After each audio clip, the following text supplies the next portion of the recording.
Saludos amigos y amigas, estamos aquí en Política Ambidiestra, aquí le pegamos a la zurda. Y también a la derecha. Yo soy Ronnie Zamora, mi compañero. Fernando Bello.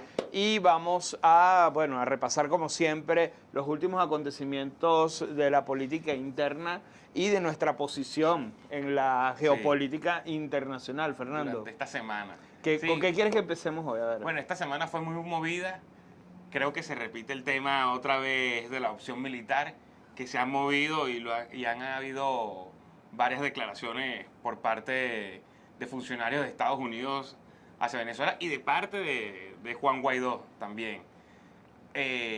Hubo unas declaraciones de Juan Guaidó que habló, le preguntaron sobre la opción militar en Venezuela y él dice que no sería una invasión sino una coalición, y eso es muy importante recalcar, porque una invasión se da cuando se invade a un país legítimo, reconocido legítimamente por el mundo entero. Bueno, no sé.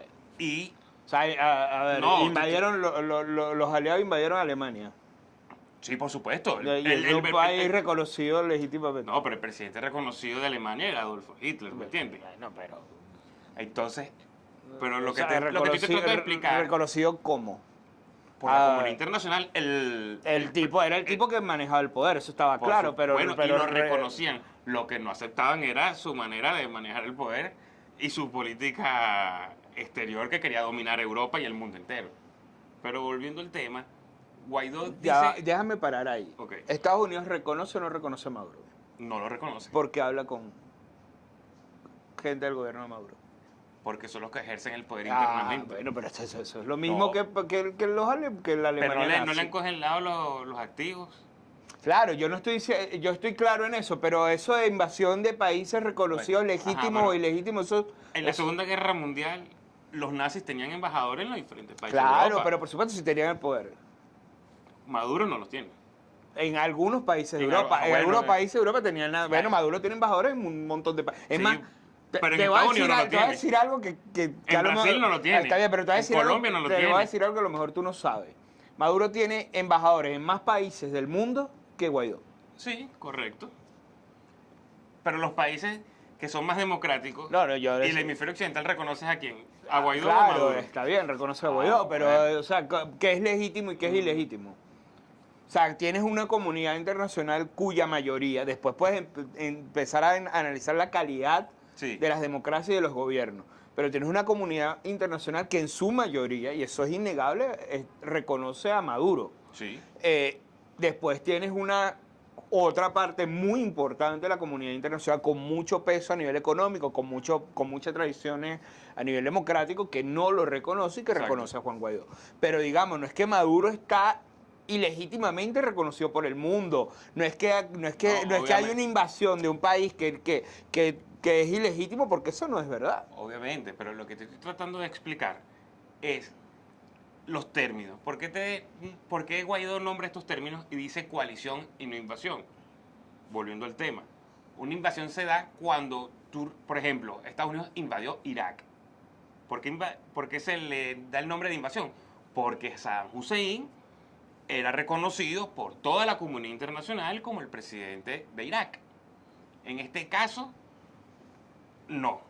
Aquí hay países que reconocen a Guaidó como el presidente de Venezuela y hay países que reconocen a Maduro. ¿Esto en tu experiencia se ha repetido alguna vez en la historia? Mira, que yo recuerde, no. Que yo recuerde. O sea, obviamente puedo estar equivocado o pueden haber... O sea, que aquí estamos viendo, digamos, jurisprudencia nueva, por llamarlo de alguna manera. Sí. Entonces, cuando él llama coalición, la coalición se da cuando tú pides la ayuda. Por ejemplo, en Vietnam se da el caso de que el Vietnam del Sur es el que le pide la ayuda a Estados Unidos. Claro. Después se da todo lo que sabemos, Vietnam del Norte gana, pero el Vietnam del Sur llama a Estados Unidos. En ese momento era una coalición entre vietnamitas y estadounidenses porque no participó otro país en esa coalición por parte de los survietnamitas. Ahora, volviendo al tema, él llama una coalición porque él dice que la línea roja ya se cruzó la línea roja para los venezolanos. Dice Guaidó. Dice Guaidó. Ya se cruzó la línea roja para los venezolanos. Que eso depende ya de nuestros aliados. Ajá, vuelvo a páralo ahí otra Ok. vez. Si esa línea roja se cruzó y, Sí, bueno, sí. digamos que razones no faltan para Exacto, pensar sí, que sí, la sí, línea roja obviamente. se cruzó, más allá de lo que... ajá, pero si la línea roja ya se cruzó, ¿por qué no hay 187? ¿Por qué no hay... Bueno, pero él dice esto y él dice que él espera por... O sea, que eso depende de los países que lo apoyarían o quisieran una opción militar Pero ¿por qué no hay por una... 187, por ejemplo? Porque porque aquí yo no quiero decir con esto que la oposición es un desastre ni nada, ¿no? Ujú, Porque pueden pasar dos cosas. Uno, si puede ser un desastre y no se terminan de poner de acuerdo, cosa que claro. ya hemos visto antes. O dos, y nada descartable, dado los últimos acontecimientos, no hay manera de reunir al Parlamento en estas circunstancias para que puedan aprobar un 187. Sí, esta semana en Venezuela se ha habido varios problemas del Parlamento, les quitaron la luz, hay varios Más diputados diputados presos y otros diputados en presos, otras embajadas. otros están en unas embajadas, están en embajadas de Brasil, embajadas Italia. de Argentina, de Italia. Italia. Entonces, bueno, eso te puede dar de que sí puede ser que lo vayan a discutir. Y ayer, Craig Feller, si no me equivoco, que es el jefe del Comando Sur de las Fuerzas Armadas estadounidenses, le dice a Guaidó que lo invite para hablar y él apoyar a los miembros de la Fuerza Armada Nacional Venezolana que quieran ponerse del lado correcto Ajá. de la Constitución. ¿Cómo interpretas este llamado a hablar? Porque es que ese es es un poco el lenguaje Sí. ambiguo que uno no termina de descifrar. Mira, yo lo ¿no? veo como una presión más por parte de los Estados Unidos, pero una presión un poco más seria, porque ya te está hablando el jefe del Comando Sur y está invitando directamente al presidente interino de Venezuela, que es Juan Guaidó. Mira, vamos a hablar si de verdad hay algunos militares que estén del lado correcto, que me imagino que se habrán, pero pocos, porque ya aquí lo hemos discutido, que de verdad, por lo menos tú y yo dudamos de que exista o vaya a haber un quiebre Claro, interno. yo sigo dudando el De tema la única del quiebre man- la interno, única- la más única no estoy manera- seguro de cuántos estarían dispuestos a... La única manera de que yo vea un quiebre interno aquí es que hay un portaaviones en La Guaira de Estados Unidos y ahí sí veo yo un quiebre porque yo no veo a la Fuerza Armada Nacional Venezolana combatiendo a una coalición Sí. internacional o a los estadounidenses, etcétera. No los veo, pero para nada. Ok, ahora yo voy a hablar un poquito. Sí, sí. Estuve leyendo algunos artículos sobre una eventual invasión militar a Sí. Venezuela. Quizás mi impresión, la mayoría de los artículos que leí, es que más o menos van por la línea mía que he venido diciendo en este programa, que es que no está cerca. Y un antiguo jefe del Comando Sur escribió o estuvo presente en una entrevista donde él decía que él no recomendaba una invasión a Venezuela porque Venezuela es el doble del territorio de Irak, por ejemplo. Sí. Necesitaba más o menos la misma cantidad de hombres. Y era un problema logístico bastante grande. Eso era una. Después, otra entrevista a otro analista, no era una entrevista, este era un análisis, que decía, mira, este pensaba distinto en esta manera, invadir no sería el problema. Para este señor, la invasión militar presentaría un problema en no Venezuela. presentaría un problema, el problema es el post. Y las experiencias en Irak, en Afganistán, en Libia, Sí. te dicen que muchos de los problemas vienen en el post. Sí, por supuesto. Porque Yo estoy de acuerdo en cómo un sostienes post. tú un gobierno, un liderazgo, las fuerzas internas de coalición, las que vienen saliendo, pues tratando de no perder espacio. Sí.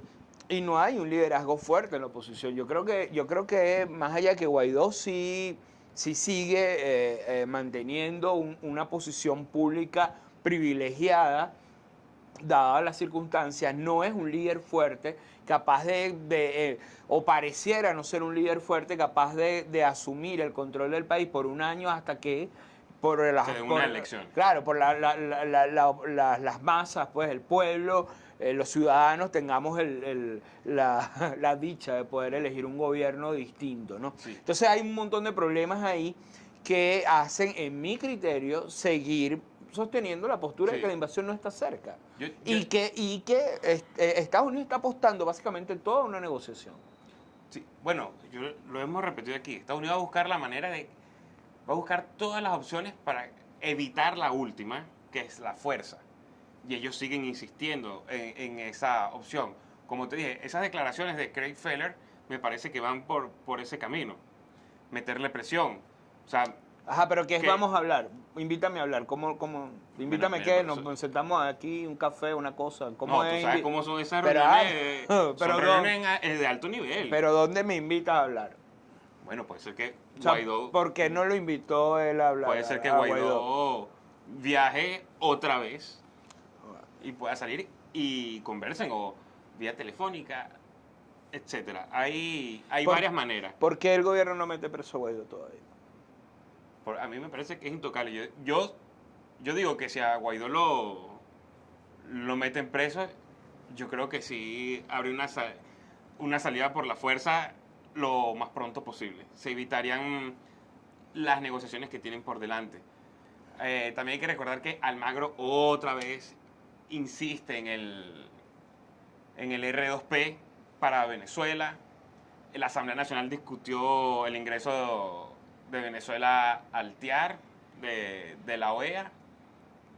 Ayer en la noche un buque de la Guardia Costera estadounidense al parecer ingresó No en ingresó. aguas territoriales venezolanas. No llegó a ingresar. Pero Bueno, jugó ahí, aquí está la línea, y bueno, yo voy por aquí. Esos son actos de provocación. Pero es un buque de la Guardia Costera. No, y obviamente no es un buque de Aquí, guerra ni había nada. gente ayer diciendo en Twitterzuela, no, un buque de guerra No, no, estadounidense, se pasa, ya va, o sea, que vamos a mantener la calma. Claro, pero son actos de provocación. Son actos de provocación que se dan a ver si tú... Si tú caes en el peine. Exactamente. Está bien. Y hoy en la mañana el presidente de Colombia, Iván Duque, Habló con Guaidó. sí, y también hubo una rueda de prensa que tuvo con los medios colombianos, donde habló sobre capturas de jefes del ELN, de esa organización guerrillera, y dijo que los mayores jefes del ELN se encuentran en territorio venezolano y que se encuentran custodiados por Maduro. Y él le pide a Guaidó que Guaidó ojalá le dé el permiso para ingresar y capturar a esos... Pero los tienen bien fichados donde están. Sí, sí creo que los tienen Bueno, bien fichados y porque- todos sabemos dónde están... Si quieres te llevo para que los veas. Exactamente. ¿Dónde están los jefes del ELN? Entonces, o sea, a mi percepción, ¿Tú crees que Guaidó podría autorizar esto y Colombia entrar? mira, Colombia por sí sola, no creo porque las fuerzas entre Colombia y Venezuela son un poco parejas, ¿me entiendes? Pero si ya entraría con ayuda de Estados Unidos, ya es otra cosa. También debemos acordarnos de las declaraciones que hizo William Brownfield Pero yo hace te- semanas yo te diciendo que digo- estamos en el siglo XXI. yo te digo, que claro, si se claro, da claro. una Ellos- acción de la fuerza, o sea, yo de verdad, si hay, o sea, yo sigo insistiendo que la salida de la narcodictadura es por la fuerza. Piensa en un Pero- escenario estilo Colombia-Ecuador cuando Hugo No, Chávez va- vivía, que no, sabes, no. entras, haces una operación, Sí, sí. tal. Eso podría pasar. No creo porque las Fuerzas Armadas venezolanas son más numéricas que las ecuatorianas, tienen mayor fuerza que las ecuatorianas y más tecnología que las ecuatorianas. Entonces, no creo que se atrevan. Que se atrevan a hacer No eso. creo. Puede ser que se atrevan, como te digo, pueden haber oficiales estadounidenses tratando de ayudar y también sería un acto de provocación hacer eso aquí en territorio venezolano. Bueno, yo te Y digo disculpa que que... te interrumpa, también esta semana se reunió el canciller brasileño Claro. Ernesto Araujo con el canciller estadounidense Mike Pompeo para tratar otra vez el tema de Venezuela. Justamente a eso iba. Yo te iba a proponer que pasáramos del tema militar, digamos, al tema de la política un poco más dura y de la negociación. Tuvimos en el programa pasado comentando el tema de la llamada Trump-Putin. Sí, Se reunieron los cancilleres, nosotros no habíamos visto en ese episodio el resultado de esa reunión porque fue un día antes, unas horas antes, pero hubo esa reunión en Helsinki donde además acordaron reunirse la semana que viene. sí, el 14, si no me equivoco. Claro, después está esta reunión Pompeo-Brasil y entonces ahora tenemos esta otra reunión en Rusia, Estados Unidos montada. Mi manera de leer esto, y la mantengo, es... Algo pasó el 30 de abril, que me gustaría, por cierto, Fernando, que comentáramos un poco todo esto que se está hablando de la operación del 30 de abril, porque yo no estoy tan seguro de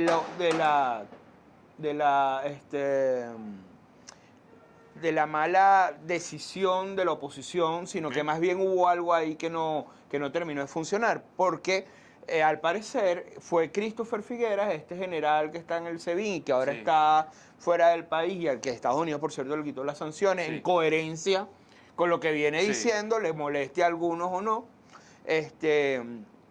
le quitó las sanciones, y este general parece que fue el que se presentó en la casa de Leopoldo el 30 para sacar a Leopoldo de su casa, como era lo que ellos habían acordado.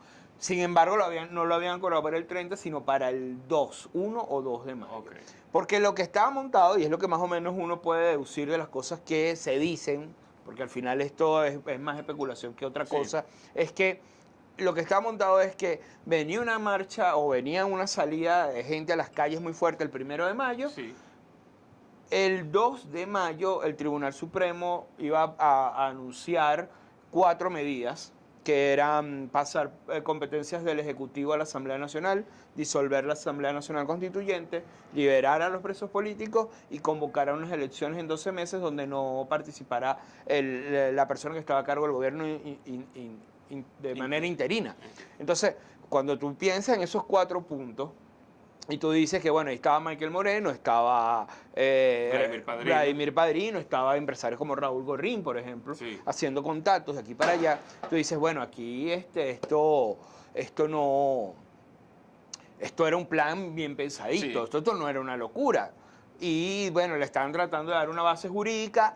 Yo no sé qué iba a hacer la oposición si esto salía bien, porque la oposición ha dicho 1000 veces que ese tribunal es ilegítimo. Correcto. Pero bueno, yo me imagino que eso formaba parte de la negociación, claro. La negociación. Que no es malo. O sea, yo al final, ayer mi esposa me decía, bueno, pero es que eso no está en la ley. Y yo le dije, mire, es que en la Constitución no está que un presidente pueda usurpar poderes. Eso no existe. Claro. En la Constitución no está, por ejemplo, que el presidente interino pueda durar más de un mes.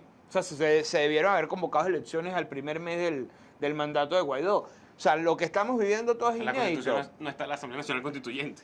Está, pero no es la forma en la que está. Exacto. O sea, esta Asamblea Nacional Constituyente que debería, en el mejor de los casos, estar siendo una constitución que ni siquiera les interesa, porque obviamente estamos claros que esto todo fue un parapeto y un montaje. Sí. Entonces, hay tantas cosas que no están en la Constitución que al final lograron un acuerdo con peso jurídico y peso de actores de fuerza, que le den validez, digamos, mira, yo me siento y te doy la mano, pero yo tengo estos atrás que van a actuar si tú me rompes el acuerdo, y ellos dirán más o menos lo mismo. Pues. Claro. Llegar a un acuerdo de esa naturaleza donde terminemos no matándonos nosotros en la calle no es malo. En mi criterio no es malo. A mí tampoco me parece. Ahora, ¿qué pasó que ese plan no se dio? ¿Y cómo está durmiendo Maduro a partir del 30 de abril? Mira, por eso yo insistía en que lo del 30 de abril, a pesar de que tú dices que es un fracaso para la oposición, para mí no es que es una victoria así en mayúscula, pero sí es un buen paso adelante porque Maduro no confía ni en su sombra. Es que, claro. A partir del 30 de abril, Maduro no confía ni en Silvia Flores. Claro. No confía en nadie. No, pero si a ti Padrino te está vendiendo. Ahora, lo que yo no entiendo es, o sea, lo que yo no creo es que él no lo haya sabido antes. Es decir, de repente le sorprende, pero que no lo sospeche. Yo no creo que eso sea así, porque al final él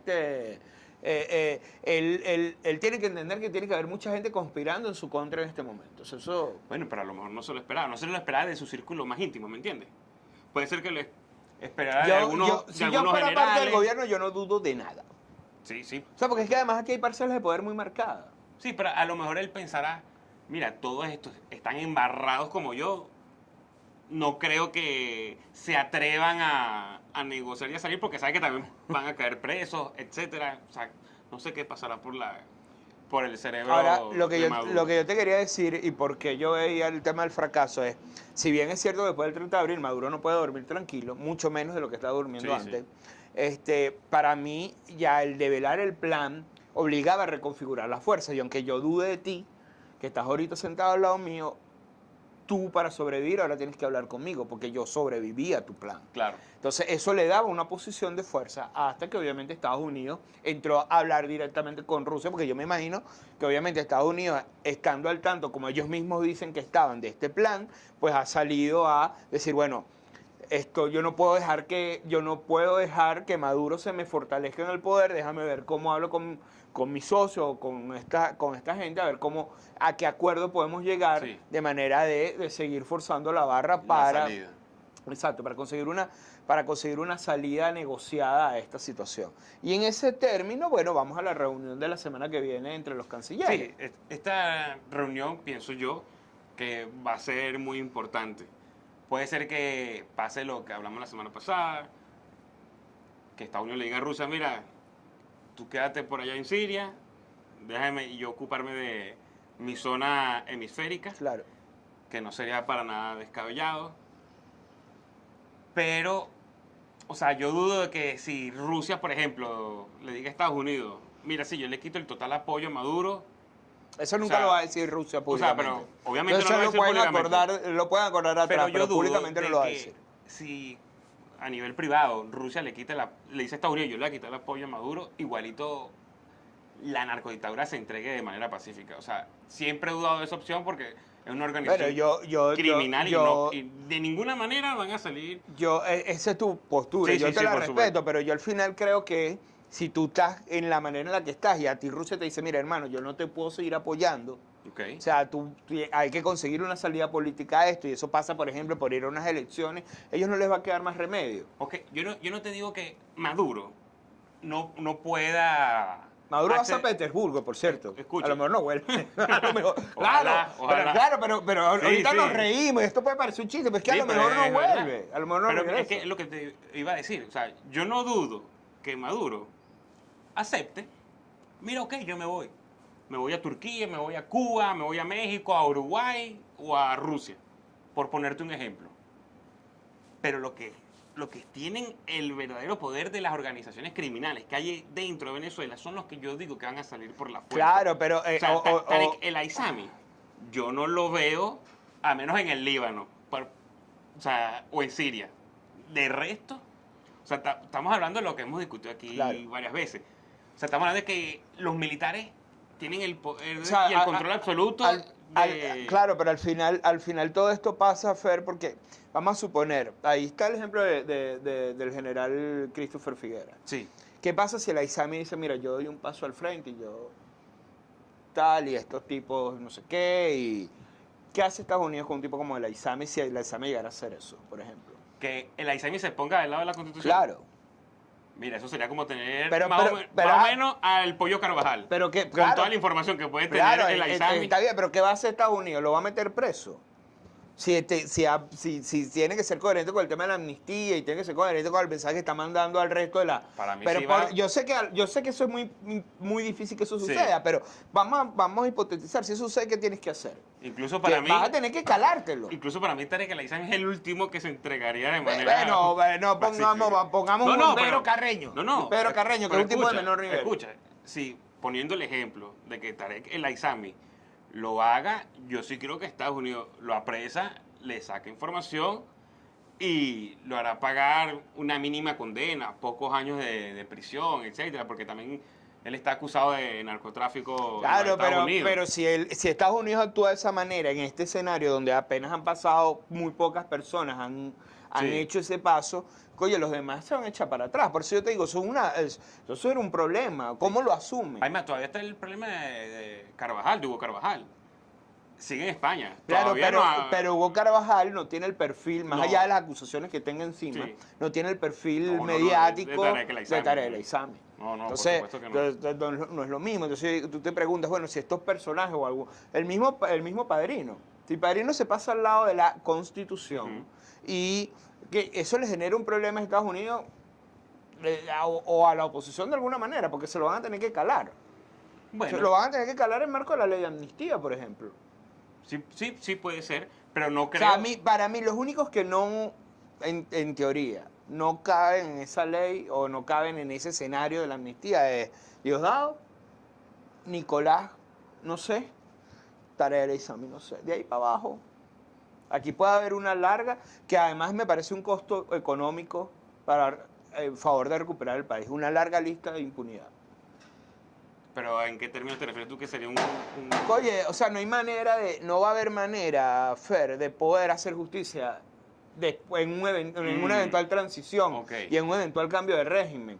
No va a haber manera de poder hacer justicia a toda la magnitud del problema en que nosotros estamos metidos. Mira, o sea, nosotros hacer como país tenemos que irnos preparando a que nos vamos a tener que calar un país donde ciertos actores políticos van a seguir dentro de la vida nacional, donde los vas a ver caminar o donde los vas a ver sentados Pero, comiendo en algún lado. Eso Eso mi va a percepción, pasar. Eso hay que evitarlo. Puede ser que si se logre dar una salida negociada a este problema y esas personas queden, escuchen, pero imagínate que la salida negociada que estaba planteada el 30 de abril incluía a Michael Moreno. O sea, incluía a Michael Moreno, incluía a Vladimir Padrino López, ¿y por qué? incluía a Raúl Gorrín. ¿Y por qué no se da esa...? Pues, no se dio por algunas circunstancias, eso lo sabremos en algún momento. Sí, a lo pero mejor puede ser, a lo al- mejor puede ser que haya actores de la oposición que no aceptaron esa propuesta. Como también, antes de que me interrumpieras, te iba a decir, ponte que se dé la salida negociada y ponte que queden esos personajes formando parte de la vida política. Una vez que hayan unas elecciones libres aquí y uno tenga el derecho de elegir democráticamente al candidato que uno desee, después puede ser que sí haya justicia. Puede ser que durante la transición no. Ojo, no es que esté a favor de que no haya justicia durante la transición. No quiero que malinterpreten mis palabras. Pero puede ser que forme parte de la negociación. Pero una vez que haya unas elecciones libres y se constituya un nuevo Ajá, y si eso lo estás gabinete, diciendo tú, no lo saben los otros. claro que lo saben. Entonces, ¿cómo vas a negociar tú? Por eso yo insisto que aquí la salida es forzada. Pero no puede haber una salida forzada si tú oposición y tú Estados Unidos y tu coalición, Grupo de Lima y Unión Europea están proponiendo una salida negociada. Pero Ah, ellos no no. la quieren. No la quieren porque no mira, le dan... escucha, Ronnie, para que haya paz, debe haber justicia. Puede ser, como te dije, puede ser que Tarek El Aissami dé un paso al frente. Bueno, te toca mínima condena, no te toca porque si a Tarek El Aissami, por ponerte un ejemplo, lo apresan ahorita a los Estados Unidos, sabes que le sale cadena perpetua. O sea, no es que le van a salir 10, 15 años. Entonces, si lo apresan, si él da, mejor dicho, si él da un lado al paso a la Constitución y declara y da informes y demás, me imagino que la condena es mínima, como parte de una negociación. Pero hasta ahí. Por eso yo insisto que aquí la salida es forzada. Porque todos, absolutamente todos los jefes de la narcodictadura... No, yo creo que siempre hay margen para yo sé que la salida no va a ser, sigue sin ser fácil. Pero si tú piensas que hubo un plan y donde estuvieron involucrados grandes figuras de quienes ocupan hoy o ejercen el poder en Venezuela, y piensas que ese plan estuvo cerca de ejecutarse, no es descabellado pensar que puede haber una salida negociada que en algún momento o que pueda no ser satisfactoria para todas las partes, pero que puede ser muy beneficiosa para el país a la larga. También está, o sea, puede ser que los grandes jefes de la narcodictadura, bueno, le propongan lo del exilio en otros países como lo nombramos, México, Uruguay, Cuba, Rusia o Turquía, que son los únicos países que yo veo actualmente que pudieran acoger a este tipo de personas. A lo mejor México no tanto, porque a lo mejor México puede tener un cambio de gobierno en unos 3, 4 años, igual que Uruguay, pero Cuba, Turquía y Rusia... Bueno, yo Cuba no sé, porque si Estados Unidos logra un éxito en Venezuela pronto, pues ya no estoy no creo que se conforme con eso nada más. Le dijo a Cuba que habría un embargo total si no quita sus manos de Venezuela. Pero, y ha seguido sancionándolos, por cierto. Yo al final sigo apostando por una negociación. Ojalá. Que nos evite un montón de problemas, y sigo creyendo que esa negociación está bastante cerca. O sea, yo creo que el desenlace a través de una negociación va a resultar, vamos a tener noticias de esto muy pronto, lo que no significa necesariamente que lo que resulte de esa negociación sea, no sé si sea positivo, probablemente sí lo sea, se ejecuta al final. Porque, digamos, de una negociación que te diga, bueno, vamos a unas elecciones en 12 meses pasan muchas cosas. Bastante. Entonces, sabes, hay muchas razones para dudar. Van a ser 12 meses muy tensos. O sea, vamos a suponer que se hubiese dado lo del 30 de abril. Y con esto vamos cerrando ya. Vamos a suponer que se hubiese dado lo del 30 de abril, donde Michael Moreno supuestamente iba a anunciar estas 4 cosas, Padrino lo apoya. Y, fino, venían 12 meses hasta que vinieran estas elecciones. Iban a ser 12 meses complicados. Muy complicados. O sea, los colectivos, el CNE. Saime. Bueno, CNE y Saime deben haber estado muy bien, y si no se iban a tener que meter dentro del negocio, por llamarlo de alguna manera. Pero, ¿cómo metes a los colectivos? Que es una de las preguntas tuyas. ¿Cómo metes a las fuerzas del ELN y estas cosas que tienes que trabajar? Y van a ser 12 meses muy largos. Mire, iban a ser 12 meses muy largos. Pero al final, si tú llegabas a ese punto y llegabas a esas elecciones en 12 meses, con un CNE, con un Saime distinto y con el país más o menos en calma, iba a ser un costo muy económico. Sí, no íbamos a ahorrar mucho, claro, pero es algo que yo veo un poco difícil. Y una cosita antes de terminar rapidito, ayer salieron también un artículo en Colombia en donde dicen que en Venezuela enseñan a los del ELN a practicar con cierto tipo de armamento con misiles, y aunado a eso, las declaraciones de Duque, puede ser que haya Yo creo que el ELN es un problema, no lo dudo, sin embargo es un problema pequeño. O sea, los grandes problemas que hay que enfrentar en un momento de transición, el ELN por supuesto. No es un gran problema. O sea, ¿cuántos tipos del ELN pueden operarte una broma de misiles para tumbarte cuántos aviones en una eventual, digamos, coalición internacional? Y además, vuelvo e insisto en las declaraciones de William Brownfield. O sea, estamos en el siglo XXI. Te manda unos drones y sin necesidad de desperdiciar ninguna vida americana. Claro. Amigos, esto ha sido todo por hoy.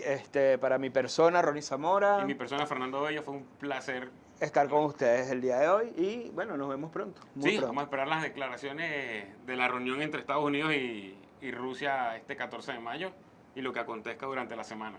Hasta luego, muchas gracias.